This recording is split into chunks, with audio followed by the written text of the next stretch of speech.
আমরা প্রত্যেকদিন প্ল্যানিং করি, পুরো একটা রুটিন বানিয়ে ফেলি, তারপরেও আমরা কন্টিনিউ পড়াশুনো করতে পারি না।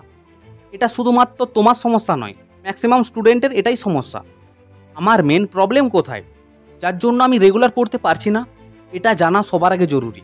আমাদের কাছে আজকের সময়ে এই এজে প্রচুর টাইম আছে, প্রচুর এনার্জিও আছে। আমাদের শুধুমাত্র দেখতে হবে যাতে আমার এই মূল্যবান টাইমটা আর এনার্জি অন্য ফালতু কিছুতে নষ্ট না হয়।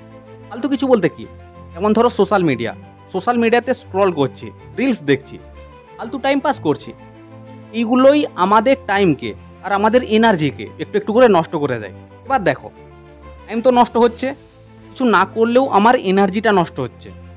এবার বিনা এনার্জি, বিনা জোশে কোনো ফিল্ডেই আমি কখনোই সফল হতে পারবো না। এবার যদি আমি আমার মূল্যবান টাইম আর আমার এনার্জিটাকে ডিসিপ্লিনের সাথে সঠিক জায়গায় ব্যবহার করতে পারি, তাহলে সফলতা আসতে বাধ্য। দেখো এই গ্রাফটা ভালো করে দেখো, টাইম, এনার্জি, এখানে ডিসিপ্লিন, এখানে গোল। দেখো টাইমও নষ্ট হচ্ছে, এনার্জিও নষ্ট হচ্ছে, আমার গোল পর্যন্ত কোনো কিছুই পৌঁছচ্ছে না। হয়তো ভুল করে একটা আধটা গোল সফল হতে পারি।